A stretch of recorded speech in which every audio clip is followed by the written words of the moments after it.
అస్మద్గురుభ్యో నమః. శ్రీమాత్రే నమః. అమ్మవారి దివ్యపాద పద్మాలకు నమస్కారం చేసుకుంటూ వీడియోలోకి వెళ్ళిపోదాం. కలో వెంకట నాయక. కలియుగంలో వెంకటేశ్వర స్వామి వారిని మొక్కుకుంటే జరగంది ఏదీ లేదు అని చెప్పి మనందరికీ నమ్మకం. మరీ ముఖ్యంగా వెంకటేశ్వర స్వామి వారికి శనివారాలంటే చాలా ప్రీతి. అయితే వెంకటేశ్వర స్వామి వారిని ఏ కష్టానికి ఎలా ప్రార్థించాలి, కానీ ఒక్కొక్క దానికి ఒక్కొక్క ప్రొసీజర్ ఉంటుంది. అన్ని నొప్పులకి జండుబాం పనిచేయదు, మనకు తెలుసు కదా ఆ రూలు. కాబట్టి ప్రతి దానికి ఒక ప్రొసీజర్ ఉంటుంది. మనకి ఆర్థికపరమైనటువంటి బాధలు ఉంటే ఒక ప్రొసీజరు, అలాగే సంతానం కావాలంటే ఒకటి, వివాహం అవ్వాలి అంటే ఒకటి, ఆరోగ్యంగా ఉండాలి అన్న ఒకటి, మనకి ఏదైనా పనులలో ఆటంకాలు ఉన్నాయి, సమస్యలు ఉన్నాయి, లేకపోతే శని దోషంతో బాధపడుతున్నాం, ఇలా ఉన్నప్పుడు ఒక రకమైనది. అలాగే మాకు ఓవరాల్గా హాయిగా పీస్ఫుల్గా ఉండాలి, పీస్ ఆఫ్ మైండ్ ఉండాలి అనుకుంటే ఒక రకంగాను. ఇలా వెంకటేశ్వర స్వామి వారిని పూజించే విధి విధానాలు వేరేగా ఉన్నాయి. మొట్టమొదట మనం ఒకటి చూద్దాం. ఎలాగా? ప్రస్తుతానికి అందరికీ కావాల్సింది ఏంటంటే వివాహం. మా అమ్మాయికి లేకపోతే మా అబ్బాయికి వివాహానికి ఏదైనా రెమెడీ చెప్పండి అని చెప్తున్నారు. ఇలాంటి వాళ్ళు ఏం చేస్తారంటే ముఖ్యంగా శనివార వ్రతం చెయ్యండి. అంటే ప్రతి శనివారము కూడా నిష్టగా నియమంగా ఉంటూ, ఉల్లి వెల్లుల్లికి మధ్య మాంసానికి దూరంగా ఉంటూ, బ్రహ్మచర్యాన్ని పాటిస్తూ, భూసైన్యం పాటిస్తూ 7 శనివారాల వ్రతం చేయండి. మీకు అవకాశం ఉంటే 7 శనివారాల వ్రతం చేయండి, లేకపోతే శ్రీనివాస కళ్యాణం చేయించుకోండి. శ్రీనివాస కళ్యాణం చేయించుకుంటే చాలా త్వరగా, అంటే త్వరగా మీకు వివాహం అవుతుంది. అంతేకాదు, పద్మావతీదేవి పరిణయ లేఖ ఉంటుంది, అది చదువుకోండి. అది ప్రతి శనివారము కూడా నియమంగా చదువుకోండి. పసుపుని ఆలయంలో పసుపుని సమర్పించి అమ్మవారిని వేడుకోండి. ఇలా గనక చేస్తే చాలా, అంటే చాలా మిరాకిల్స్ జరుగుతాయి. ఎంతోమందికి వివాహం జరిగింది. అంటే వివాహం గుమ్మం దాకా వచ్చి వెనక్కి వెళ్ళిపోయే వాళ్ళకి కూడా ఎదురొచ్చి మరీ వివాహం చేసుకున్న సందర్భాలు ఉన్నాయి. ఇలా శనివార నియమాలు పాటిస్తూ అది మీరు చేయవలసింది. అంతేకాదు, మీకు దగ్గరలో ఎవరైనా వివాహం చేసుకుంటున్నప్పుడు వాళ్ళకి ఏదన్నా వివాహానికి అవసరమైనటువంటి సహాయమో, లేకపోతే శ్రమో, లేకపోతే ధన సహాయమో, ఏదో ఒక రకమైనటువంటి మీ తోడ్పాటు అందించండి. ఆరోగ్యం కావాలి అంటే ఏకాదశి వ్రతం చేయాలి. ప్రతి నెలలోనూ 2 ఏకాదశులు వస్తాయి కదా, ఆ 2 ఏకాదశులు కూడా నియమంగా ఉంటూ, ఇందాక చెప్పినటువంటి నియమాలు పాటిస్తూ, తులసితోటి విష్ణుమూర్తి యొక్క అర్చన గనక చేసినట్లయితే ఆరోగ్యం సంప్రాప్తిస్తుంది. అంతేకాదు, తులసితోటి శ్రీ వెంకటేశ్వర స్వామి వారికి అర్చన చేస్తూ సుప్రభాతం గనక చదివినట్లయితే చాలా మంచి ఆరోగ్యం కలుగుతుంది. ఉపవాసం మాత్రం ఖచ్చితంగా చేయాలి. ఆరోగ్యం కావాలి అంటే ప్రతి ఏకాదశి ఉపవాసం ఖచ్చితంగా చేయాలి. ఉపవాసం ఉండలేని వాళ్ళు పాలు పళ్ళు తీసుకోవచ్చు, పలహారం తీసుకోవచ్చు. ఇక ఏదైనా సమస్యలు, అడ్డంకులు, లేకపోతే శని దోషం, మనకి ఏళ్ళనాటి శని, అర్ధాష్టమ శని, అష్టమ శని, రకరకాల శని దోషాలు ఉంటాయి కదా. శని దోషాల నుంచి ఉపశమనం కోసం ఏం చేయాలంటే 7 శనివారాల వ్రతం చేయడం ఒకటి. ప్రతి శనివారం కూడా నువ్వుల నూనెతో అఖండ దీపం, అంటే శనివారం సూర్యోదయం నుంచి ఆ మర్నాడు ఆదివారం సూర్యోదయం దాకా ఆ దీపం వెలుగుతూ ఉండాలి. అలా గనక అఖండ దీపం పెట్టినట్లయితే కష్టాలు తగ్గిపోతాయి, జీవితంలో ఉండేటటువంటి ఆటంకాలన్నీ పోతాయి, శని భగవానుని యొక్క ఆశీర్వచనం కూడా లభిస్తుంది. ఇది.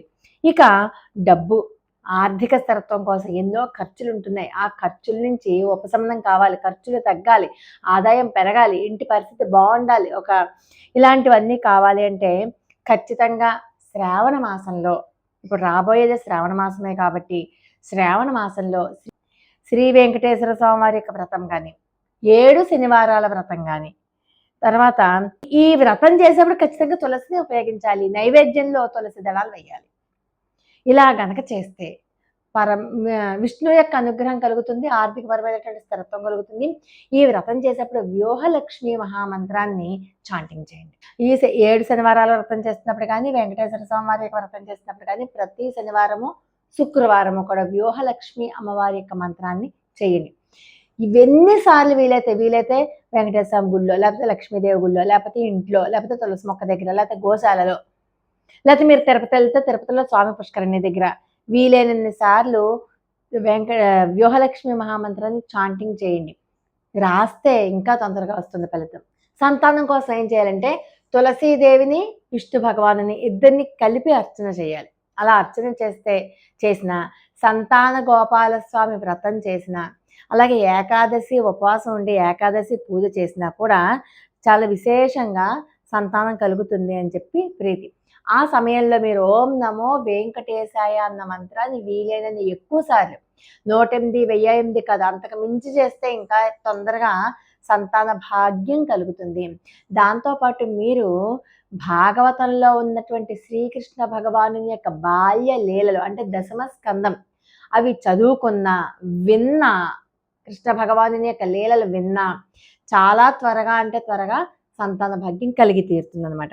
ఇక సుఖ శాంతి కోసం మాకు సుఖంగా ఉండాలి, శాంతిగా ఉండాలి, మానసిక ప్రశాంతత ఉండాలి అని అనుకుంటే కనుక ఏకాదశి వ్రతం కానీ, తులసి అర్చన, వీలైతే తిరుమల తిరుపతి దేవస్థానం వెళ్ళిపోండి. అక్కడికి వెళ్ళిపోయి అక్కడ వెంకటేశ్వర స్వామి వారికి దర్శనం చేసుకుని కాసేపు స్వామి పుష్కరిణిలో స్నానం చేసి ఆ నది ఒడ్డును కూర్చుని వెంకటేశ్వర స్వామి వారి యొక్క మహామంత్రాన్ని ఓం నమో వెంకటేశాయ మంత్రాన్ని వీలైనన్ని సార్లు కనుక చదువుకుంటే మీరు అనుకున్నటువంటి సుఖశాంతులు అన్నీ కూడా మీకు కలుగుతాయి.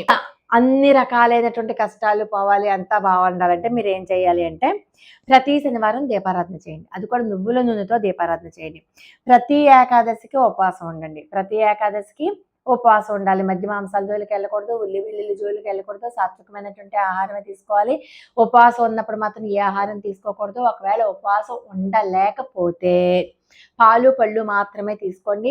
బ్రహ్మచర్యాన్ని పాటించండి. భూశయనం చెయ్యండి. ఇవి మామూలు నియమాలు అనమాట.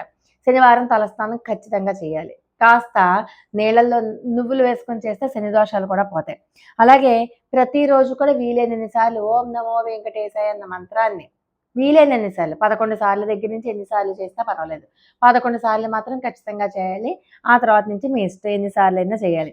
ఇలా గనక చేస్తే మీకు అన్ని రకాలుగా కుటుంబ శాంతి, ఆరోగ్యము, మానసిక ప్రశాంతత, డబ్బు సమస్యలు పోవడం ఇలాంటి అన్నీ అంటే మీరు వెంకటేశ్వర స్వామి వారికి ప్రతి ఏకాదశికి, ప్రతి శనివారానికి నియమాలు పాటిస్తూ చేస్తే చాలు.